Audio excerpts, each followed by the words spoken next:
Good morning. Thank you for those of you who did show up this morning. We will have to wait a little bit to approve minutes from last week because we don't have a quorum, which is very odd that people would want to miss out on our first day of Mary chairing the committee, but here we are. Okay, so let's see here. We are going to go over some state agency stuff today, the governor bonding recommendations. So if we could get Commissioner Peterson up here, representing the Department of Agriculture. And then we have Senior Loan Officer Ryan Royals, and then looks like Nick Milanowski, Plant Protection Division, Fruit, Vegetable, and Grain Section. All right. If you want to state your name for the record and proceed. Madam Chair, members, Tom Peterson, Commissioner for the Minnesota Department of Agriculture. And I have, as you said, the gentleman with me. We're just going to see if the PowerPoint, I don't know if the TVs are on or not, or if it matters. I'll just keep talking while they're doing that. The Department of Agriculture has two recommendations in the governor's budget recommendations. We have our Rural Finance Authority, which you'll hear about actually from Mr. McDevitt, is going to testify today on that, and Mr. Milanowski is going to talk about our potato facility. The Department of Agriculture owns one building in East Grand Forks that serves the potato industry. So with that, I am going to turn it over to right. Mr. McDevitt. Commissioner, hold on. Members, we do have a quorum now, so thank you for showing up. Let's see here. I'm going to ask Representative Lilly to approve the minutes from February 19th. I'm happy to move those minutes. You Madam mean Chair. move or approve? Approve, move. Okay, all right, same thing. All right, got it. All right, any discussion? All in favor? Great. Minutes approved, and continue on with your testimony. Oh, sorry. Potatoes first. Never mind. Okay. No, it's real finance. Why is that,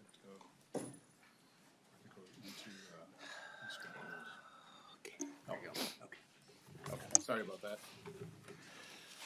All right, good morning, Madam Chair, members. My name is Matt McDevitt. I'm the Ag Finance Supervisor for the Rural Finance Authority. So I'm just going to kind of go over a little brief overview of our program here. So start out here, Minnesota's Rural Finance Authority offers low-interest loan programs for a variety of farm activities, including land purchases, farm improvements, equipment, meat and poultry processing, operating capital, debt restructure, and disaster relief. So we're housed at the MDA, and we are guided by a board of RFA board members. How are we funded? So in question today, these are our bond funding loans. So we had a $50 million appropriation last back in 2023. So that covers our beginning farmer and seller assisted loan programs, agriculture improvement, livestock expansion, and a restructure program. We also have a dedicated revolving account with a number of loans under that. So we have about $26 million in authority left on the 2023 authorization. Loan requests have been a little bit slower lately, but generally speaking have been increased due to a higher interest rate environment and the fact that we offer lower interest rate loans. So currently we expect to exhaust the funds by July of 2027. So for this session here, we're looking for another $20 million in authority. 50. 20. Thank you. So overall, from 1986 to 2025, we've issued 3,951 loans, totaling over $390 million. We've only taken losses on 24 loans over that period of time for a 0.0017% loss rate. And currently we have 1,008 active loans for a balance of over $139 million. On the losses taken on the 24 loans, was that over in a certain period of time, or was that over the whole span, or was there a specific year that hit farmers harder than others? Madam Chair, members, generally speaking, it's been pretty spread out. I don't think we took more than like maybe 2 losses in any given year or something like that. So it's been pretty spread out. Okay, great. Representative Carroll? Thank you. As long as we're talking about that. Is there a common reason for the defaults, or does it vary?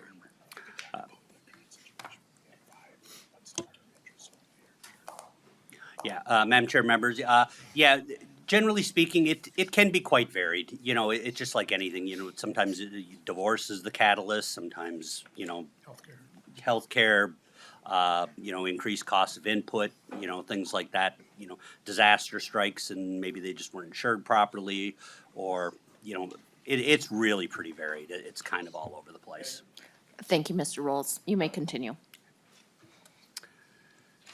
Okay, so how do we work? So the way we work is we participate with local lenders. So we take 45% of the overall loan. So the lender does most of the paperwork, and they basically lend the money to the borrower, but then we at closing buy 45% of it. And the borrower pays the lender, and the lender pays us. So we do have a 5-year prepayment penalty. So working together with Minnesota farmers, just kind of highlight this is that beginning farmer loans are the most popular ones we do, and this structure is probably the most popular of those. So we work well with the USDA and FSA. They agree to waive the 1% origination fee for the farmer. They can issue 95% guarantees, and we will do a 20-year balloon rather than a 10, which is what we do on all the other loan programs. So with the beginning farmer and seller assisted, it can be bare land, farm site, 5 acres. We do have net worth requirements. It's currently at $1,069,000. That's indexed for inflation, so it goes up every year. The loan's limited to 45% or $500,000. We do have some max debt per acre. Current interest rate on that loan is 4.75, which is well under what the market rate is right now. And they can use it more than once. We do require they enroll in farm management program and obtain life insurance to cover the loan amount. That is my brief presentation, so I'll take any questions. Representative Scraba. Thank you, Chair. You have money left over from '23. I'm curious why it's not out sooner, i.e. it affects our bond rating because we're still carrying that money. We're trying to get rid of as much as we can so that we can come back to true. I'm just curious why it's hanging on so long. Who would like to take that one? Yeah, okay. Mr. Rolls? Yeah. Madam Chair, members, it's a very cyclical. You know, we'll have some times where we just do a ton of loans in a short period of time. The beginning of this first fiscal year this year has been uncharacteristically slow. I think it's had a lot to do with just kind of the general markets, and there's been a lot of uncertainty. So people have been a little more reticent to lock in on things, but little certainty comes along, and then all of a sudden, tons of money can go flowing out the door in a short period of time. So. Madam Chair. Representative Scraba. Thank you. Can corporations, the large corporate farmers, apply for this, or is this strictly sole proprietorship or otherwise? Sure. Mr. Rolls? Madam Chair, members. No, not really, because we do have the net worth limitations. So the beginning farmer is just $1,069,000, which a large farm wouldn't even be close to. We do have like our restructure program where it can go a little over $2 million, but even still, that's still going to be, you know, a grand scheme of things, your smaller farmers. All right. Mr. Rolls, you may continue. Oh, okay. We've got Mr. Milanowski. Is that correct? Correct. Thank Okay. you, Madam Chair, members of the committee. My name is Nick Milanowski. I am the Fruit, Vegetable, and Grain Program Manager with the Minnesota Department of Agriculture. I'm here to talk about the bonding request that we have for the potato inspection facility in East Grand Forks, Minnesota. This is a facility that was built in 1993. It's roughly 8,000 square feet. We house 5 full-time employees and operate several different programs out of it. We've had 2 appropriations over the years, most recently a new roof, which you can see in this photo, and then new windows in 2015. However, we are in need of some further care and upgrades for the facility. Growing potatoes in Minnesota is a roughly $240 million industry, and the building in East Grand Forks is in a unique position to serve a lot of our growers throughout the state. We share a parking lot with the USDA Ag Research Station there in East Grand Forks, as well as Northland Potato Growers Association, which is a commodity council representing potato growers. It really serves as a one-stop shop for potato growers in the region to come in and talk with us about their seed potatoes, work with ARS or Northland Potato Growers as they work to promote their product. We have multiple functions out of this office. We are certifying seed potatoes. We are conducting grading, quality and condition grading using USDA standards. We're conducting plant pest surveys like potato cyst nematode surveys. And then we're also conducting on-farm food safety audits as well as export inspections that allow producers to move product into Canada. We also use this facility for several other reasons. It's pretty dynamic in terms of how we use it. We've hosted large grower meetings there. You can see Governor Walz in that top right photo, meeting with growers regarding drought conditions a few years ago. We stage our Hawaii winter grow, which is where we ship potatoes to Hawaii, plant them, and then look for diseases in advance of them being planted here in Minnesota. We've also got a diagnostic lab in the facility as well, which allows us to evaluate potatoes for any diseases that are required in statute for monitoring by the department. And an important piece of context here is the programs which operate out of this facility are pretty small, and the budget is very small. We operate on less than $1 million. And so the need for bonding dollars and really to help us bring the building up to current standards is important to highlight how we operate on a very thin budget here. So we've got quite a bit of deferred maintenance, and a few years ago, some members of this committee were able to come take a look at the building. I'm not sure if anyone currently in the committee was there. But it's a space that the agency and potato growers have really come to rely on over the years, and improvements and repairs are overdue. And with bonding dollars, we would be able to bring it up to modern standards and really help reduce our operating costs with some energy efficiencies. And so with that, I will open it to any questions.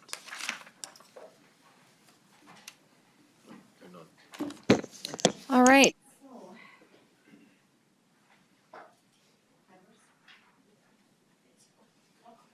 Sexton. Of your $1.3 million for the upgrades, how much of that portion is B3 compliance? Who would like to take that? Mr. Malinowski? Thank you, Madam Chair, Representative. I might have to get back to you on the B3 compliance and what falls under that. I'm aware that we did review that during our process and have worked with MMB to identify what would qualify, but I don't have that readily available. Is that something that you could get us?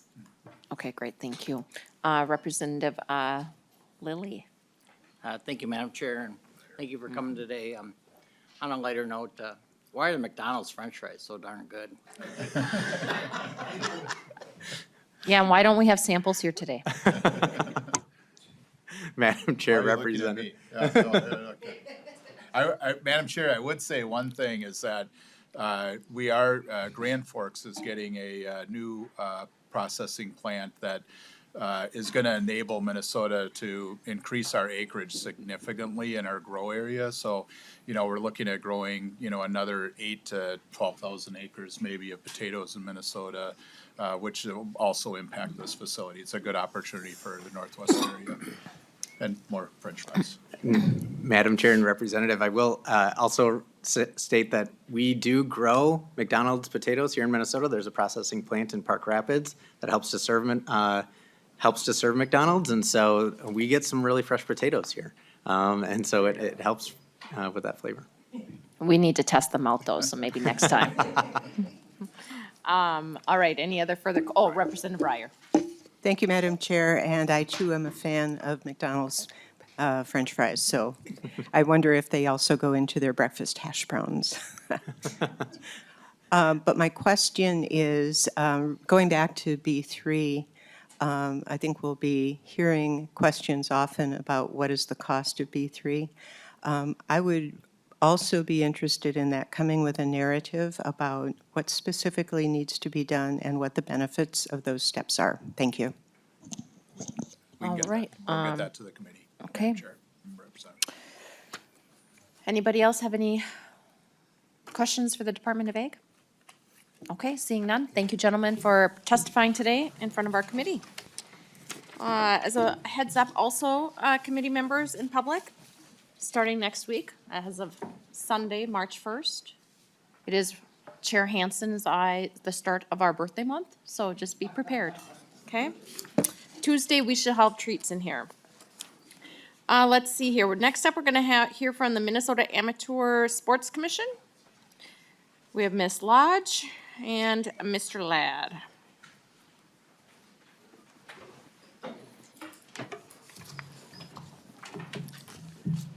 Nice to see you again.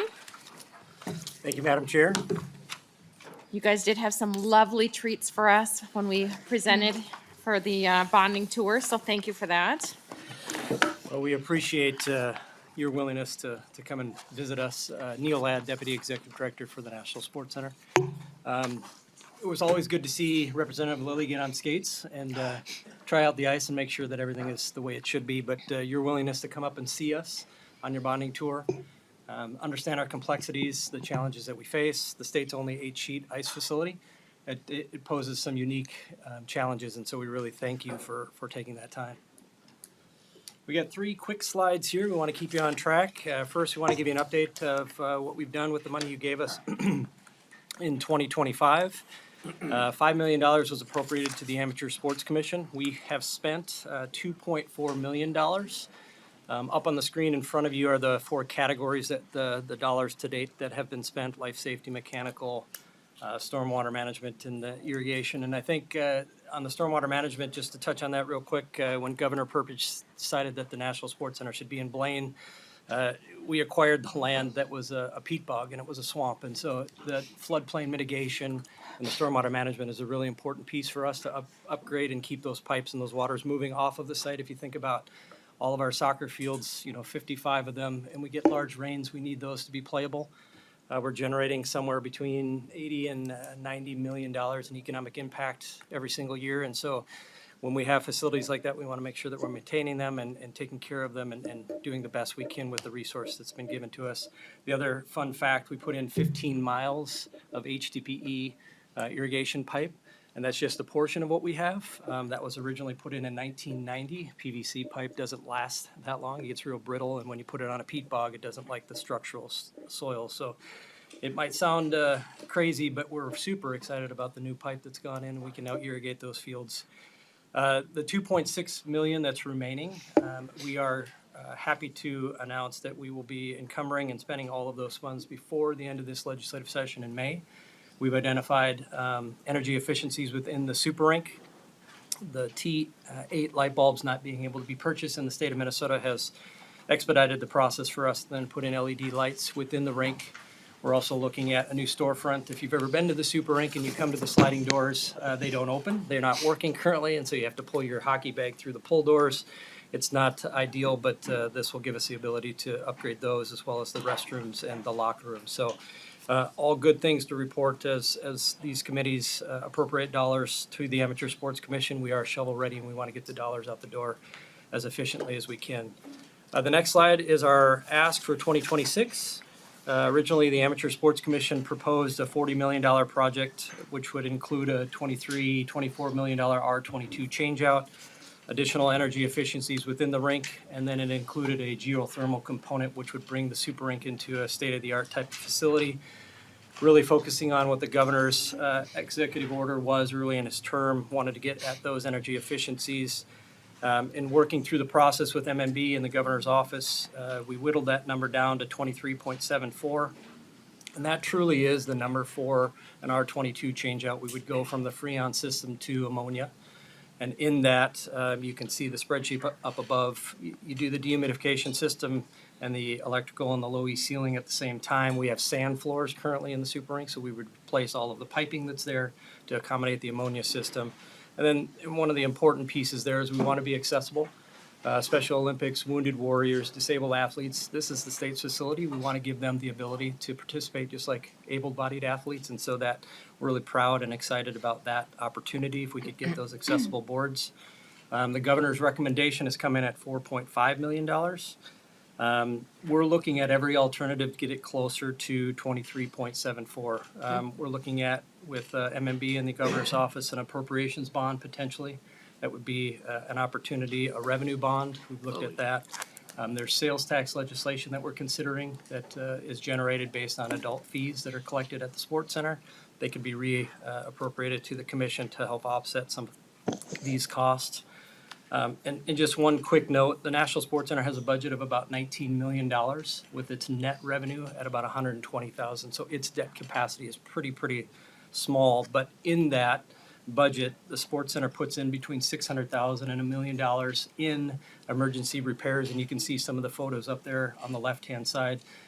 We've tapped into CAPRA, but when you have an emergency and a pump goes down or a pipe breaks, it's not like you have a lot of time in the middle of the summer to keep that ice up and running. And so the Sports Center is doing everything it can to continue to keep this asset up and operating. But as time goes on, these pieces of equipment have lived their useful life, and we're now looking for the replacement of all of those. So I'm happy to take questions now. If not, I can turn it over to my colleague Cara, and I think she's going to take care of the last slide here. Representative Lilly. Go ahead.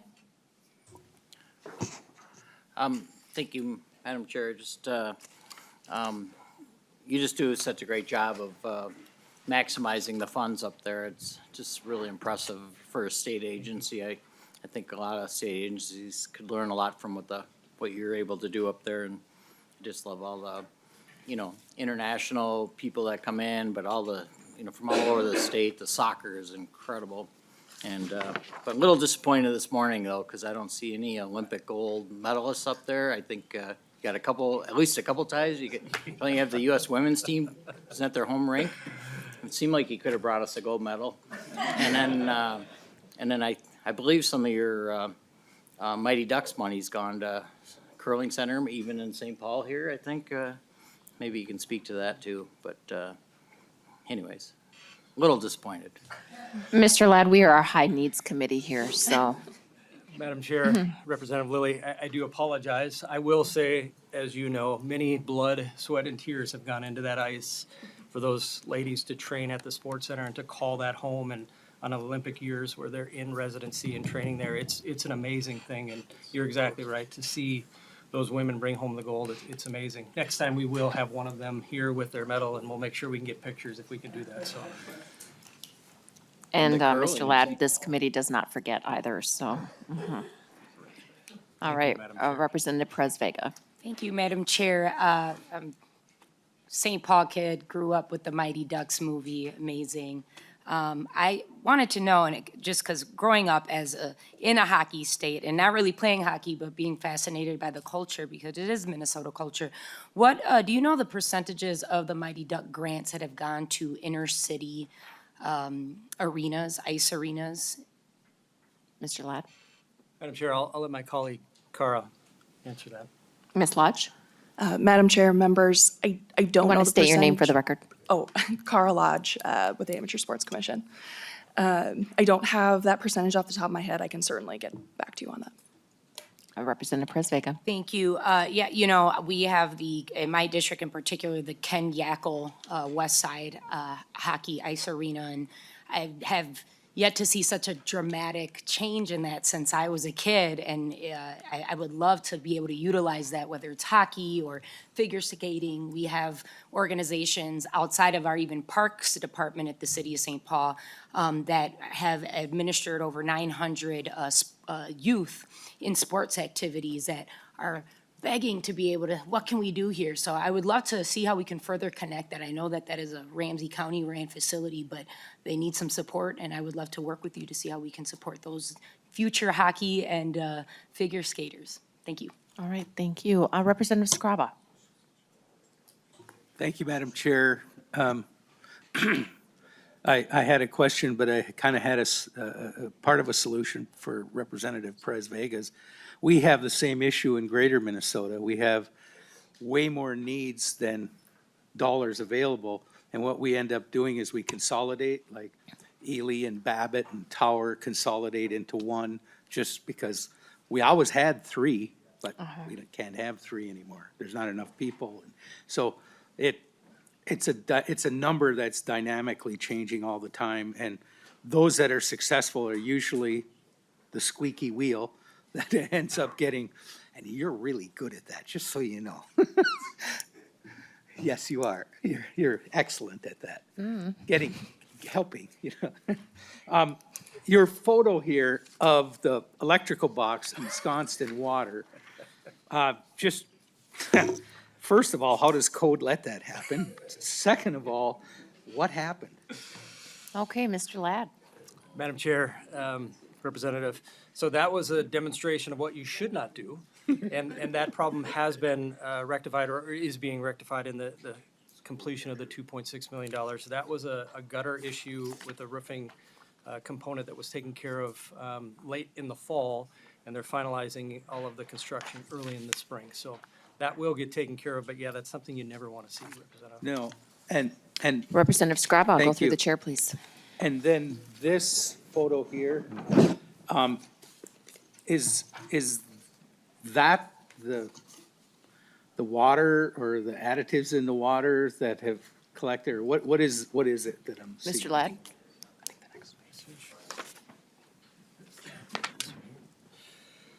Madam Chair, Representative, that is one of the relief valves for the brine system. So as the brine comes through, you have degradation of the metals and all of the things that go along with a 20-plus year system. That just simply won't last any longer. Today it's running and it's cold outside, and if it does break, that's good, but in 60 days, 90 days when it starts to get warm, that's not an ideal situation for us, and that's one of those areas that the foundation or CAPRA funds would go to help if we had an emergency. All right, thank you. Thank you, Madam Chair. Okay, thank you. Who's next? Oh, Representative Perez Vega. This is so great. I Thank missed you, you guys so much. Thank you, Madam Chair. On your first day, just such tension it. for our sports facilities. I just, I'm passionate. I come from a background in youth work. So, I don't know about to address Representative Scrava's squeaky wheel. That usually when you make a lot of noise and you get what you want. But unfortunately, these ice arenas in my district have not received any support. And so I look forward to following up with you, maybe even after this meeting, to see how we can connect on making changes with that, because we are the state of hockey. I've had great conversations with the owner of our Minnesota Wild, Craig Leopold, on how we can, see how does this create a circle of amplification so that the kids of St. Paul, who you got to take the bridge to the only neighborhood to take a bridge in the city of St. Paul, which is our West Side community, which I'm proud of, to be able to get access to hockey. It's kind of hard to travel to Highland Park with lack of transportation resources, and that's something I can build with Chair Kosnick later. But I appreciate you and what you're doing here, and go Mighty Ducks. All right. Did you want to address that at all, Mr. Ladd? I think, Madam Chair, my colleague does have a slide on the Mighty Ducks, so maybe we Okay, could that's do that, if that'd be fantastic. all right. Let's move on then. All right, Ms. Lodge. Madam Chair, members, thank you. Happy to continue talking about Mighty Ducks. Speaking of which, we do have a grant program, our James Metzen Mighty Ducks Ice Arena Grant Program, that we did request $5 million for, and the governor recommended $1 million. So like the Super Rink, ice arenas across the state are still working to fund their R22 changeout to accommodate the EPA's ban on the substance in 2020. To support this nationwide need, we requested additional funds for this program. The program provides financial assistance in the form of end grants to either help eliminate the use of R22 refrigeration systems or to help improve indoor air quality through renovation or replacement of HVAC. systems. These systems reduce carbon monoxide exposure and other harmful contaminants. We know that this need still exists across the state and are aware of at least 40 rinks that still need to complete this R22 changeout. The entirety of the program's 2025 funding is in the encumbrance and contracting phase with projects that are shovel-ready. The program continuously receives a consistent stream of inquiries, and it's known as a valuable opportunity across the state. With that, happy to answer any additional questions. Thank you, Ms. Lodge. I do have a question. Do you guys have a list of how many rinks are left to be upgraded? Madam Chair, members, we have, actually right now we have an intern working on completing that list. My colleague Jamie does have a growing list that he's aware of from inquiries to the program and our relationship with the Minnesota Ice Arena Managers Association. We don't have a fully complete picture, but we do have some awareness and are continuing to grow it. Wonderful. And do you think at some point you could provide that information to the committee? Madam So we Chair, can see where we are? members, yes, Thank happy you. to. All right. Do we have any questions for Ms. Lodge? No? No further questions for Mr. Ladd either? All right. Well, thank you so much for coming in front of our committee today and presenting, giving us a great update. Next, we're going to have the Department of Corrections with Mr. Schnell, the commissioner, and Mr. Hunt.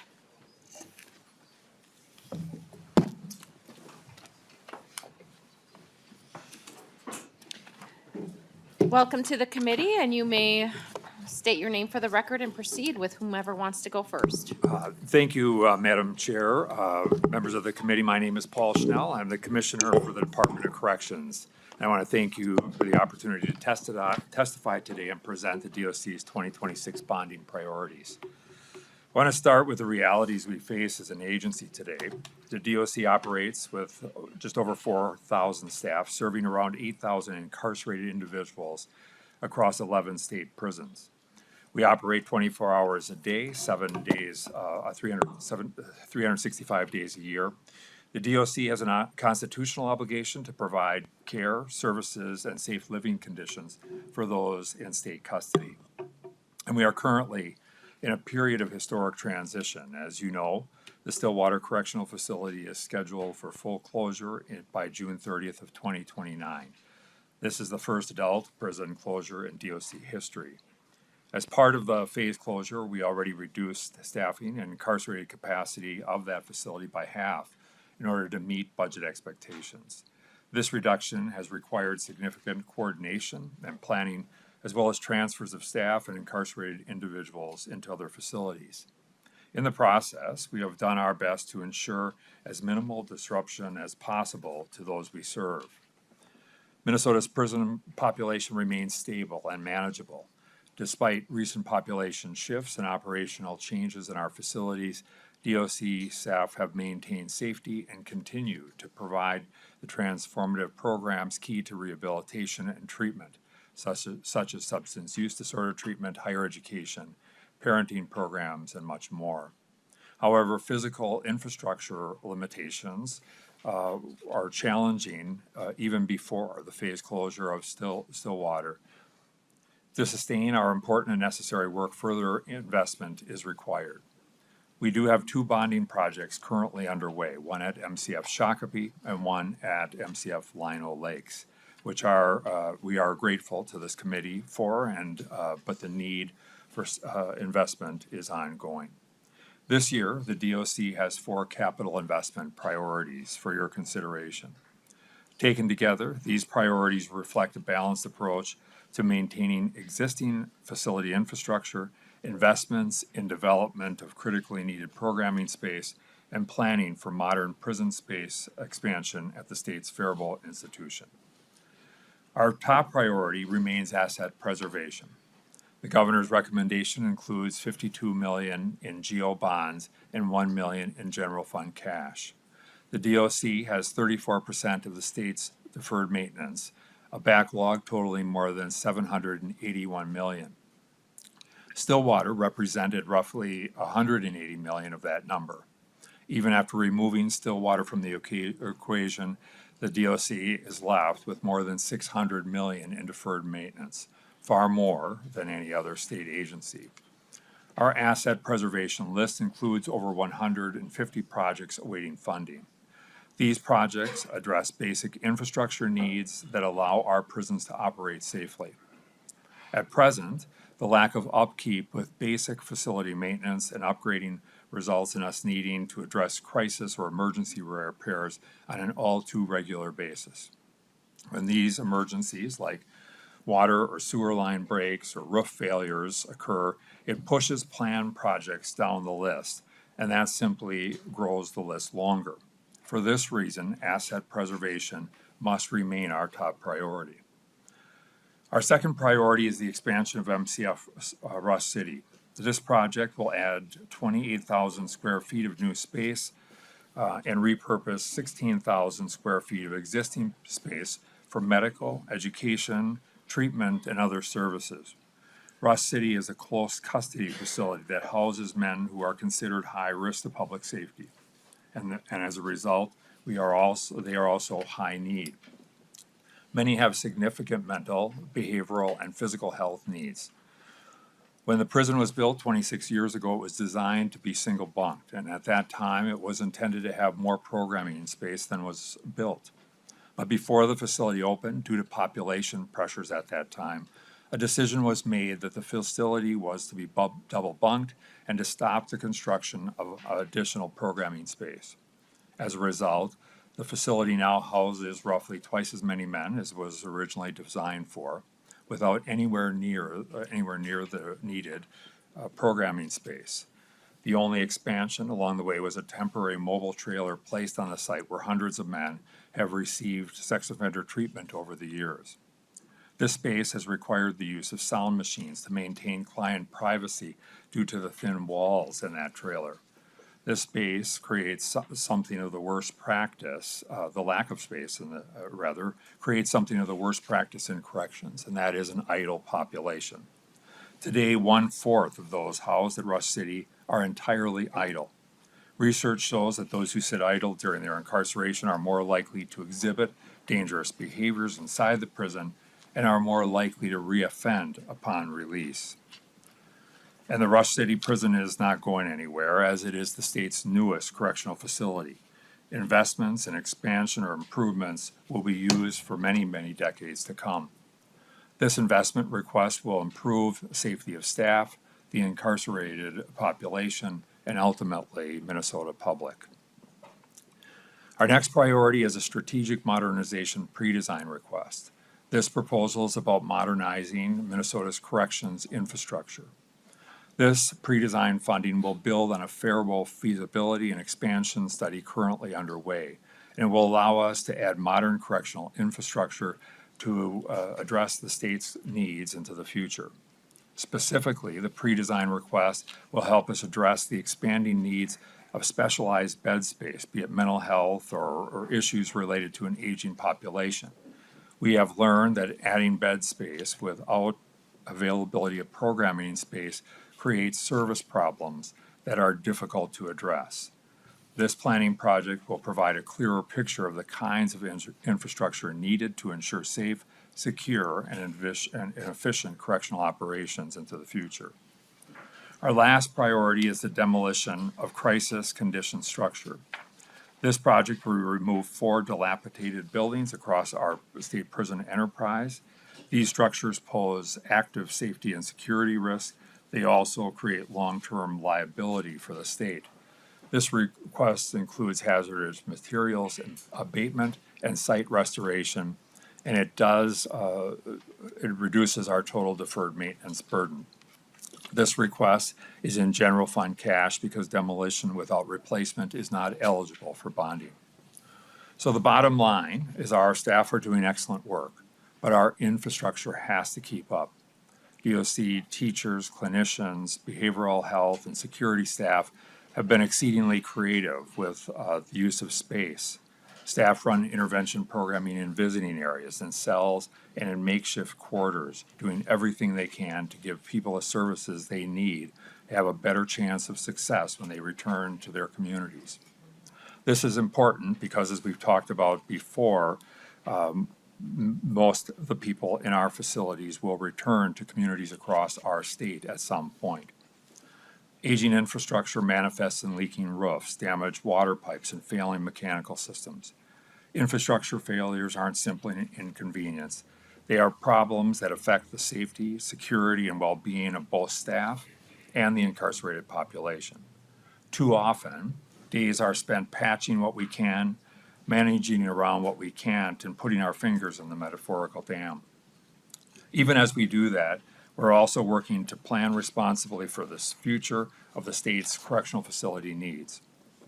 I understand fully that corrections is not always a visible or popular area of investment. These are not projects that come with ribbon cuttings or investments that elicit deep community pride. But I also know this community understands that capital investments in corrections is an investment in public safety. It's investing in the men and women who work and live in these facilities day in and day out. This bonding request is an investment in rehabilitation and reentry, and in the families and communities across Minnesota who are affected by the outcomes the Department of Corrections produces. When we maintain safe and functional facilities and create space to deliver rehabilitative programming and treatment, we strengthen public safety for Minnesota. Thank you, Madam Chair and members, for your consideration. We will stand for any questions you may have.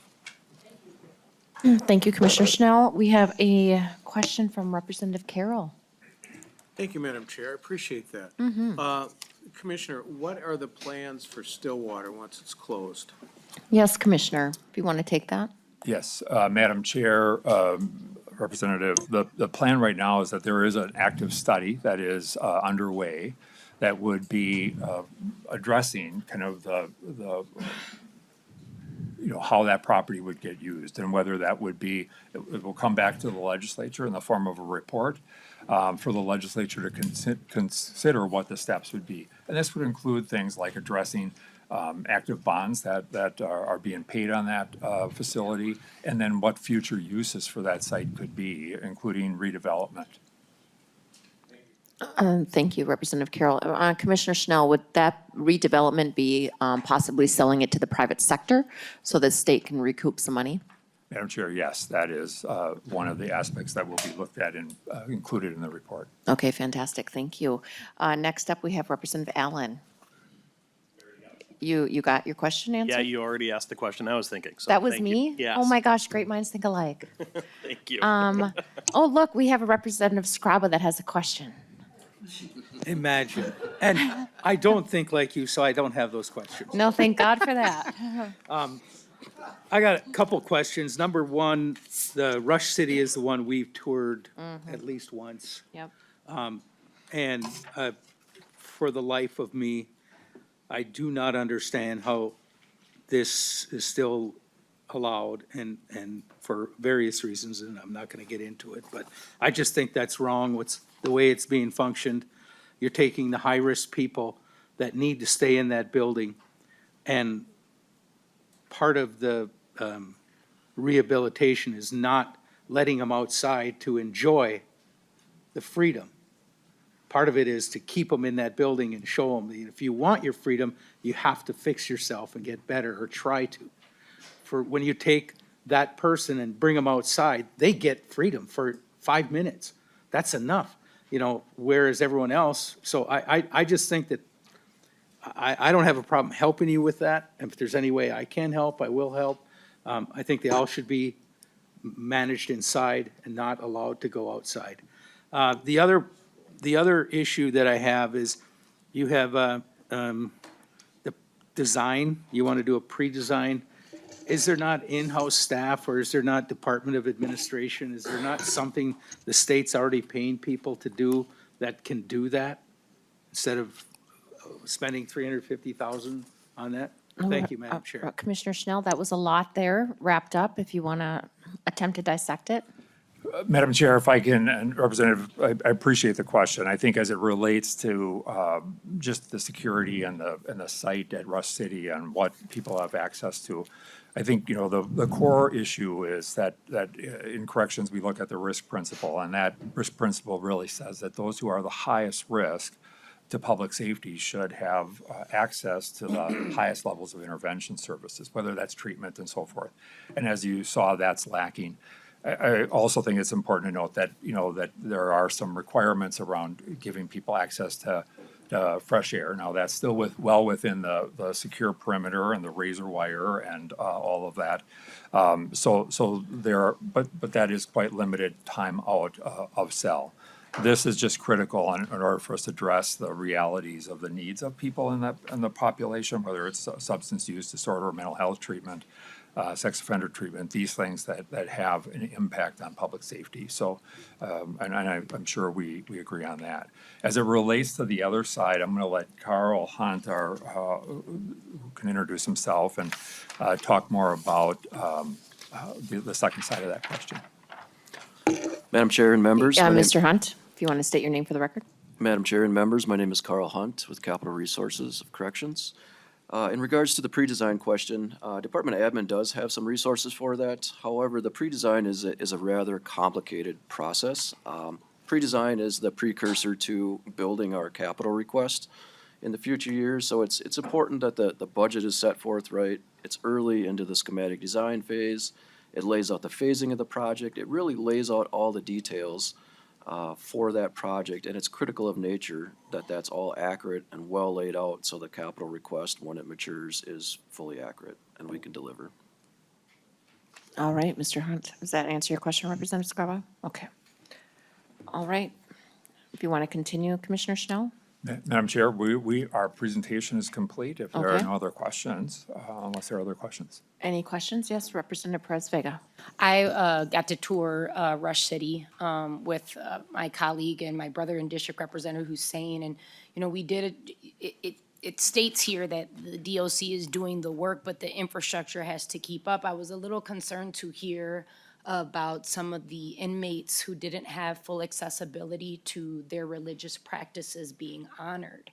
And a part of that work is, the First Amendment and being able to respect of the freedom of religion. And so I will hope to see that has changed since our visit. It also was a parallel to seeing some of the solitary confinement that young inmates who were not getting access to their medicine and were in solitary. So, these are the things that we work for to make sure that folks, you do the crime, you do the time, but also their human rights. And that's something that I would like to see in a report to kind of verify. We want to make sure that the overall community of the corrections, from the staff who I was able to speak with, that are saying, we want more avenues of cultural competency within the workforce, but that goes hand in hand with the overall infrastructure. So I just wanted to leave a note on that because I carried that with me and I see that. And, folks are coming back outside after they've done their time. There's a post-behavioral mental health trauma, and if they're not receiving the mental health inside, how do you think we're going to have a safer society within our communities of Minnesota? And that's all I wanted to leave with. Okay. Thank you, Representative Perez Vega. All right. Well, thank you for your testimony this morning. Thank you, Have Madam a Chair and committee great members. We week. appreciate it. All right, next up, we are going to have direct care and treatment. Ms. Freeman, if you would like to come up to the stand. Thank you.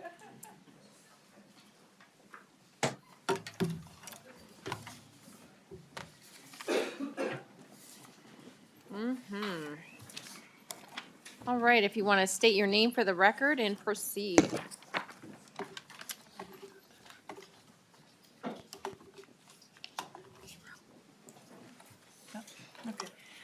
Good morning. My name is Nancy Freeman. I'm the Chief Operating Officer for Direct Care and Treatment with Operation Services.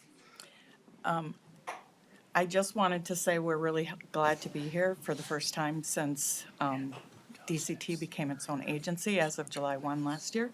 So I wanted to give you just a little bit of background for people who do not understand or know what DCT is. So the first slide provides some information about who we serve, how many people we serve across the state of Minnesota. DCT is a highly specialized, state-operated behavioral health care system. DCT is the only system of its kind, size, and scope in Minnesota, and DCT occupies a unique place in the state's behavioral health continuum of care. DCT has a unique patient and client population. Unlike some other healthcare providers, DCT does not have the ability to choose which individuals we serve. We serve more than 1,200 or 12,000 patients and clients each year. Nearly all have been civilly committed to our care. Other providers cannot or will not serve these patients. Like all other healthcare systems, DCT's treatment facilities are highly regulated by state and federal entities. A key component of successful treatment is having a therapeutic atmosphere, which is only possible with regular maintenance and proper upkeep. DCT has one of the largest footprints for Minnesota state agencies. Admin, DOT, and DOC are larger in square footage than DCT. This slide shows a summary of DCT-owned and leased locations across the state. DCT occupies about 200 sites with over 3.5 million square feet of space, over 1,000 acres of land. We also manage 4 cemeteries across the state. DCT's annual facility operating costs for fiscal year '26 are over $42 million. This slide shows a summary of DCT's facility condition assessments for FY '26. All state agencies conduct FCAs annually. This is only for state-owned facilities. A few items to note. The current replacement value for DCT facilities is over $1 billion, and it's growing daily. Total deferred maintenance is $162.7 million. A third of our facilities are in crisis to fair condition. This year, DCT has 2 items that are on the governor's recommended bonding bill and our top priorities to support our infrastructure: asset preservation and our water and sewer project in St. Peter. These requests total $42.5 million, and I'll go further into more details in the following slide. The $23.7 million request for asset preservation is DCT's top priority. These funds would go toward a variety of projects focusing on health, safety, and co-compliance issues first in our buildings. All capital assets are comprised of a number of components to create the whole asset. Major mechanical or electrical systems, envelope replacement, meaning the roof, windows, doors, tuck pointing, foundation repairs, etc. Over time, these components require repairs and/or replacement as things wear down or break. For example, think of your house like any other building. It may have a standard 20-year asphalt shingles. This is one component of many in your home. Most components have expected life cycles. You can expect to replace that roof in approximately 20 years, depending on a variety of circumstances, weather being the biggest factor. Over time, your house will need to be repaired and/or replace different components like your furnace or water heater, windows, doors, and other components as a result of living in it over time and weather. What can be challenging for DCT, much like a homeowner, is when there are not enough funds to make all of the necessary repairs. This slide shows a history of the asset preservation for direct care and treatment over the past 20 years. In 2025, DCT was appropriated $7.5 million in asset preservation. As of today, approximately $3.5 million is in process with the projects listed on the slide. The remaining funds are earmarked for projects that have not yet started. Slide 10 is our The $18.8 million request is for our water and sewer replacement project on the lower campus of St. Peter. The project is fully designed and ready to be bid out. The water and sewer systems were constructed in the 1950s and have outlived their life cycle. The campus experiences several breaks each year. In fact, we just had a major break last week. We are just waiting for a larger and more critical break to occur. The impact will be large to nearly 2,700 individuals between patients, clients, and staff, and across a large campus impacting many buildings, including one that is 159 years old. In addition to our climate, we also have underground tunnels on that campus that will be part of dealing with the project.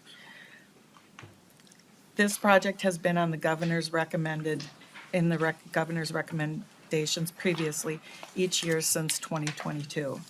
In 2022, the request was for $10.4 million to construct. Our ask has almost doubled in increased cost in the last 5 years. So you can see that everything is going up, like we all know that it's going up. So that concludes our presentation, and I'm open for comments or questions.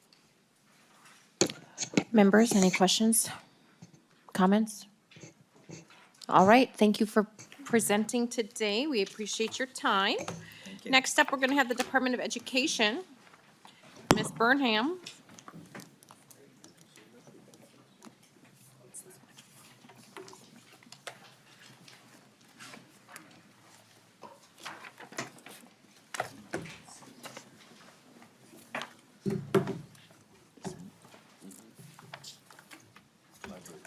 Okay, so we're going to discuss the Mary C. Murphy Library Construction Grants, I guess. All right. If you'd like to state your name for the record and proceed. Sure. Madam Chair, committee members, my name is Bobby Burnham, and I serve as the Assistant Commissioner for the Office of Teaching and Learning at the Minnesota Department of Education, under which State Library Services lives. We need to bring up the slide deck on Okay. different computer.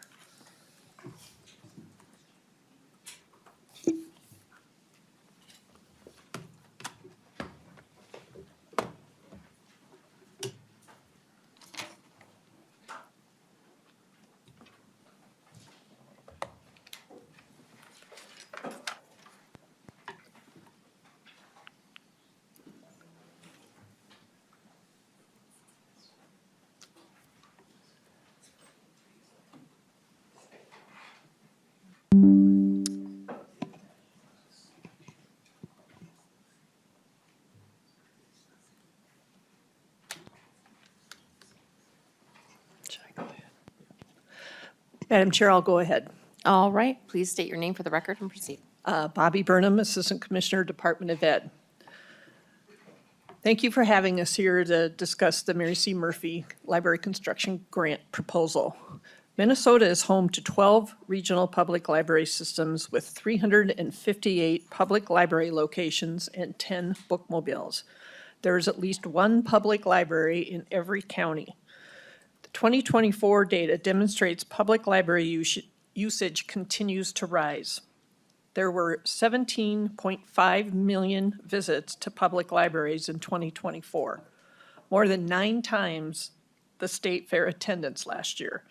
In the same year, 53 million items were borrowed and over 175,000 meetings and events took place in Minnesota public libraries. Reflecting this usage, system directors report high demand for meeting space. Among the many uses of these spaces, including children and young adult programming, smaller meeting spaces are used for telehealth meetings and social services.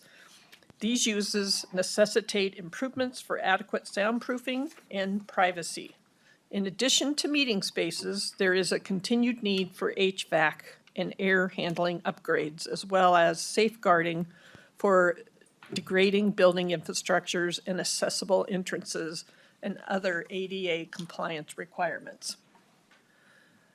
Eligible applicants are public libraries that are members of their regional public library systems.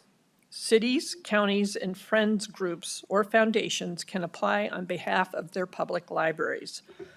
There are two project types, improvement and accessibility. Improvement projects include new construction, renovation of existing library facilities, repair of existing library facilities.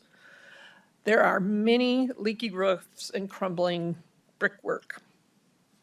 Accessibility projects include mediation of physical barriers preventing access for all.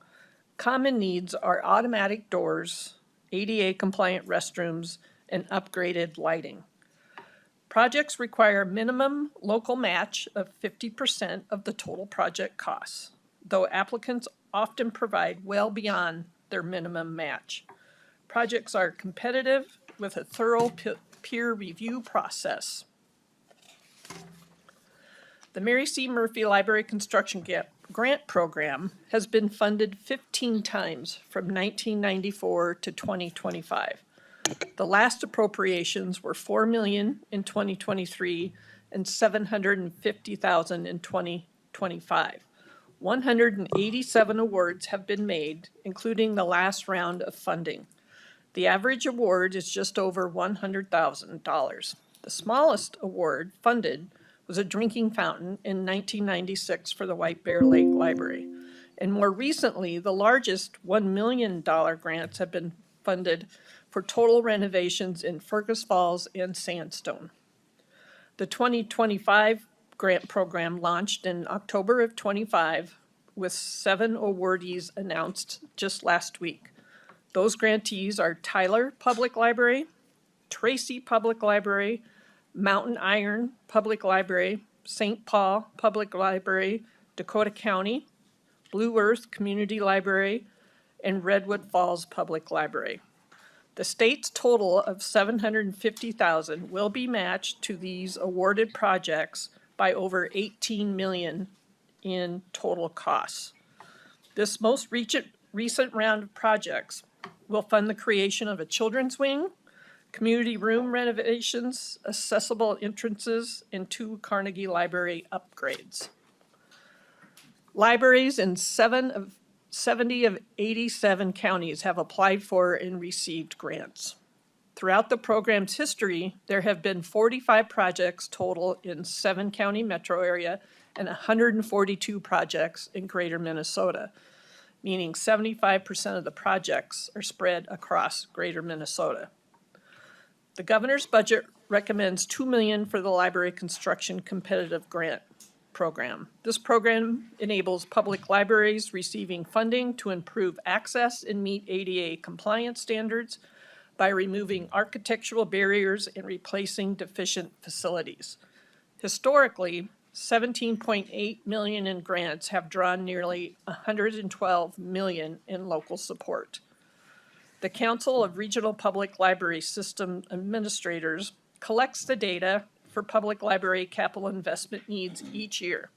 The estimated unmet need is over $219 million, was identified at the end of 2025. A prospective project is a city employee, county employee, or library employee who has emailed questions about whether there'll be grant funds available in 2026 or has expressed a need to their CRISPLA administrator. The prospective cities include Duluth, Alexandria, Sauk Center, Brainerd, Black Duck, Crookston, Winona, Albert Lee, and Winthrop. The prospective counties include Ramsey, Nobles, Washington, I can't say that one, and Douglas and Anoka. Over 45 public libraries across the state have identified a need for repairs, expansion, or new construction. The average age of a library in Minnesota is 52 years old. Many of the prospective projects are to safeguard infrastructure from further deterioration. Lastly, libraries historically see an increase in activity when the economy gets tight, Minnesota is already noting an increase in library cards and in-person visits, demonstrating the necessity of this program's investments. And that is all I have for you. Thank you. Thank you, Ms. Barone. Does anybody have questions? Yes, Representative Ryer. Thank you, Madam Chair, and thank you for the presentation. I appreciate the call out for accessibility, and I'm just curious if you know roughly the split between the $1 million category and the accessibility category, what people are mostly asking for, if there are any patterns there. Thank you. Ms. Barone? Madam Chair, Representative, I do not have that data with me today, but I will certainly see if we have that data with the State Library Services team and get back to you. Thank you. Representative Sexton. My question is, the counties or the cities are both actually own the facilities and do the operational maintenance, so to speak? Or how's that work? Ms. Burnham? Madam Chair, Representative, I don't have the answer to that either today. And just to clarify, your question is if the counties own the buildings? Who owns the buildings? Is it county owned and maintained? Is it city owned and maintained? Again, I will get the answer to you and bring it back to the committee. Thank you. Representative Scraba.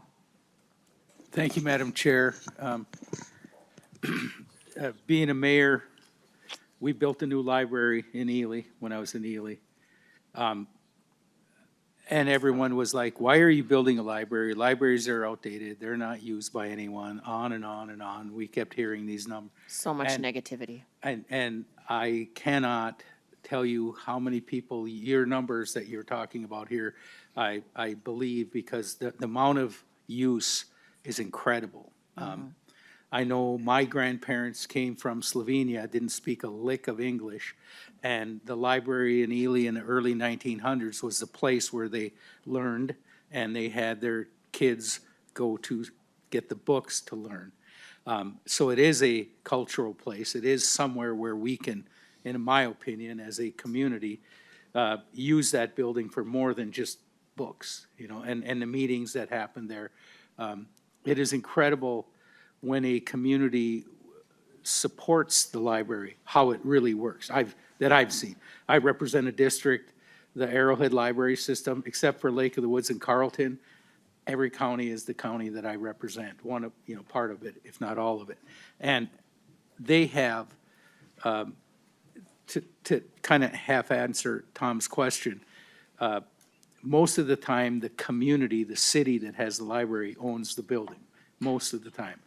Some of the communities are so small that the county and the city have joint ownership. Yeah. And they share those things. And I'm sure there's nonprofits involved sometimes too, because some of these communities that have 300 people just can't tax everyone for that, so. But the question that I have is, do you have, and that's kind of a cost per person, per community, but in your travels throughout the state, do libraries, again, it's a stupid question to ask because you're going to answer it in the positive. How effective are the libraries in the state? I'm just going to go there. Thank you. Madam Chair, Representative, in my travels and in the State Library Services team travels, they are out, I think, once a month visiting libraries, and it seems like every month they come back with such positive stories. In my other work in the Office of Teaching and Learning is focused on the READ Act and literacy, and we see the role of libraries really becoming a key partner in the implementation of the READ Act. So I would say libraries are essential and vital for any city or community, and not only for areas of reading or literacy, but just for the opportunities they provide for other services such as, you know, telehealth appointments, searching for jobs. So I would say that county and city libraries are, like I said, essential and vital for every county and city in the state. Thank you. Thank you, All Madam right. Chair. Thank you, Representative Scraba. Representative Perez Vega. Thank you, Madam Chair. Thank you, Commissioner. I love libraries since I was a kid, and my daughter loves libraries. And as a co-author for the READ Act, you're absolutely right. The impact that it has had on the dual immersion programming, whether it's non-native English speakers or children that are advancing within interpretation on how they want to excel in reading. The free access to books. I'm someone who, we have high tech, and I sit next to Representative Liz Ryer, who has her tablet all the time. But, I always love to reflect on the pages and the turning, and that's something that when I remember when my daughter was in her first year, COVID shut everything down, and you didn't have that accessibility to be able to grab the books. And I had a privilege of being able to afford books, but there's so many folks in the community that don't have that accessibility of early childhood development that libraries provide. And then going into secondary programming in our education system. When we think about digital resources and technology, where Wi-Fi impacts a community's upbringing, whether it's to be able to pay your bills online or be able to get a new job and try to enter the workforce or be civically engaged. Libraries are the foster to literacy. And so I strongly feel the impact. I think, Representative Scraba, you addressed it as you were a former mayor, but this is mostly of a local impact of who manages and who owns, whether it's a county library or city library, that continue its maintenance. But the key component to me from libraries, whether it's in my district of St. Paul and West St. Paul, and the counties of Ramsey and Dakota, to our greater Minnesota reps, is that it is the influential of community connections. And when community is connected, it makes a better human being. So I appreciate the empowerment of wanting to vocalize the importance of libraries. When people say it's an empty building, my libraries are full in the summer, and they even get so full that they are running out of room. They need updated amplifications for those resources. It's such an impact, and so I'm all in for libraries. I love our libraries, and anything that we can do to support the local areas to keep maintaining them is pivotal, especially in these times where we're trying to unify our communities. Thank you. Thank you. All right, Ms. Burnham, anything to add? No, just agree, total agreement. They're the community hub in so many communities and Okay. cities around the state. Thank you. We're going to take one more question from Representative Allen, and then we're going to move on to Department of Deed. Thank you, Madam Chair. Thank you for taking the time to be here today. I was just thinking about some of the libraries I've been in personally. One of the most beautiful, or two of the most beautiful ones I've seen is Winona Public Library. That thing is absolutely astonishing. And same thing with the one in at Buckham in Faribault, which is the community I represent. But as I was going through the information you were presenting, I'm just trying to figure out exactly what is the money going towards in terms of the projects that you want to put the money towards. Is it going towards infrastructure, HVAC, roofs? Can you kind of give us a little bit better idea of kind of where that money is going for the projects you have, or the stuff you have kind of laid out in the ask? Ms. Burnham? Madam Chair, Representative, that's a great question. Again, I will go back to my team and get the data and see how, I would say all the above initially, but I can certainly get the data information from the team on each of the awardees and how they're spending their money. All right. Okay. Thank you today for testifying in front of our committee. Hope you have a great week. Next up, we're going to have the Department of Employment and Economic Development, also known as DEED, with Mr. McKinnon, Deputy Commissioner.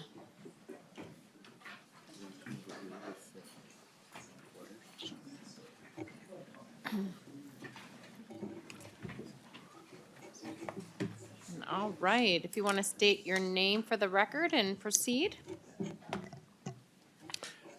Good morning, Madam Chair and members. My name is Kevin McKinnon. I'm the Deputy Commissioner of Economic Development at DEED. And pleased to be here today to talk about the two programs that we have in the governor's bonding proposal. The first is our Business Development Public Infrastructure Program, or what we call BDPI. It's $2.5 million that is in the proposal. This program is only available to communities outside of the 7-county metro, and it is a longstanding successful program that we've run for many years, and you've probably heard about it from several of your communities. The second is our Transportation Economic Development Infrastructure Program, or what we call TEDI. This is a statewide program. We run this in collaboration with MnDOT and their Transportation Economic Development Program as well. And we're also asking for $2.5 million in this proposal. So first, BDPI. This program supports industrial expansion outside of the 7-county metro, and also assists the communities with the cost of public infrastructure. Really, it's set up to support the development costs and supports obviously tax base and job growth that these communities benefit from when these expansions occur. It also promotes readiness of our communities. This is important because as businesses are looking to locate and or looking for land in which to expand, the communities that are ready most often can capitalize on those opportunities and more quickly. We accept applications for this program on a rolling basis, and so as projects mature and are ready in an application cycle, they would come to us, and we would evaluate them and enter into an award. We can fund up to 50% of the total cost of the infrastructure. The city must provide the other 50%. And a city may get no more than $2 million in a 2-year period. So some recent examples of projects that we've done are listed in the presentation and on the screen, but there's lots of activity and demand for this program. We have great representation of impacts of a lot of these projects that occur, but also very well known across the state. A couple that I'll mention here, the Niron magnetics expansion in Sartell. Obviously, we participated in that through assisting Sartell with some infrastructure to facilitate that expansion. And also an upcoming announcement that we'll have in North Branch, which is an exciting project that we're looking forward to announcing. So some good representation. I'm not sure if you've ultimately seen a handout that should be floating around, but if you haven't, we can certainly get that to you. It gives a good representation of where we do these projects.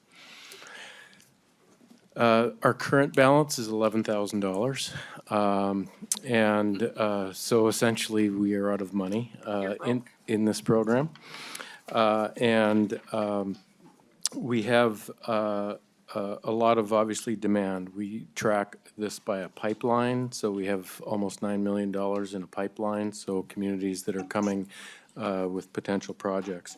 Our cities rely on these funds to help them with the cost of this infrastructure, and like other projects in this, we do require full funding and obviously that match from the local government. The next program, our TEDI program, this is also an infrastructure program that helps cities with the cost of non-trunk highway costs that support transportation investments in their communities. That cities are responsible for covering half of that cost or a portion of that cost.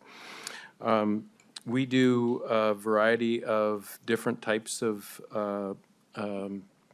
there's a variety of different types of allowable uses for this program, and what that means is there could be land acquisition. We could help with some of the development costs to support larger infrastructure development. But nonetheless, this program, we receive apps through an RFP process that we run one time a year. We run it in conjunction with MnDOT and their TED program, which essentially allows us to work together on evaluating the requests. Obviously, MnDOT has more safety and traffic flow concerns. We're looking at the larger economic development benefits that may exist in that community. There is no limit, essentially, on the amount of funding we could provide one grantee. However, we are traditionally limited by the amount of funding that this program gets.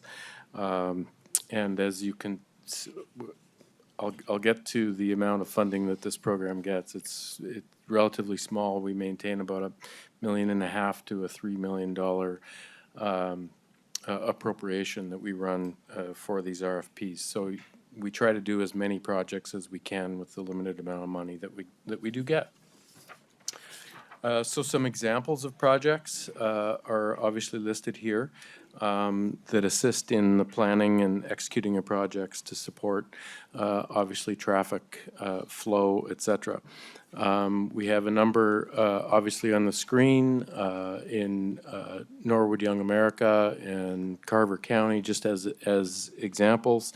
More recent and notable projects that you may know, Wyndham in Perham, and particularly the Perham example is one just to talk about where we've redirected large trucks around the city that were going right downtown, right by the school, and with some of the businesses that are expanding there and the amount of truck traffic, it just wasn't a safe environment for that community. So we helped with rerouting that traffic around the community.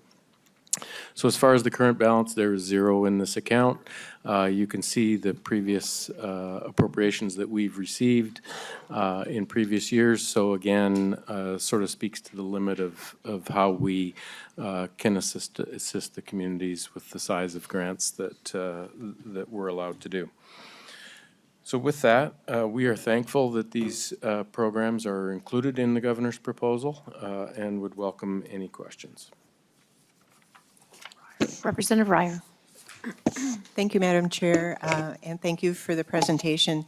I have just a question about how the TED and TEDdy projects fit together. Would it be something where you would typically, both MnDOT and DEED would fund something and you'd each have a certain portion? Or is it more, this is more of a MnDOT one, this is more of a DEED one? How do you work together on these? Go ahead. Madam Chair and Representative Ryer, McKinnon. we would work together in a couple of different ways. The first, obviously, we are the ones that make awards for our program, so we're very much looking at our criteria and how we can support and what the economic development benefits look like. Transportation is additional reviewers for us. And so are there situations where we could be both funding a project? Yes, that could happen. Oftentimes it doesn't, however. We try to obviously do as many projects as we can and fit under the amount of resources that we have. I know MnDOT is sort of in the same situation. They do often get a lot more applications than they do have money that they can award. So it's much like our program. So it can work together, but oftentimes it doesn't. All right. Thank you. Co-Chair Lee. Thank you, Madam Chair, and thank you, Commissioner. I think, every time you come before us, I always ask this question. I really appreciate D, putting in your initial budget request, $5 million for the IBDPI program, but the administration did not have any recommendations for that. And so can you tell us why there weren't any recommendations for the program that could benefit our metro communities? Mr. McKinnon. Madam Chair and Representative Lee, we make these proposals and they get included, and there's decisions that obviously the governor's office and others make about what can get into the proposal. So we identify that and we identify obviously those three programs. What Representative Lee's talking about is our innovative infrastructure program that is available statewide, so you can do projects in the metro. And obviously, there's only so much money in the bonding bill that would be in the governor's proposal, and unfortunately, it didn't make it. Chair Lee? Thank you, Madam Chair. And so, Commissioner, can you tell us of the appropriation, I believe in the submission request that you guys have, the last appropriation for the IBDPI program was in 2023 of an amount of 1.5 million. Is there any amount left in that, from that appropriations? Mr. McKinnon? Madam Chair, Representative Lee, I believe that there is no money left in that program right now. Yep. Chair Lee?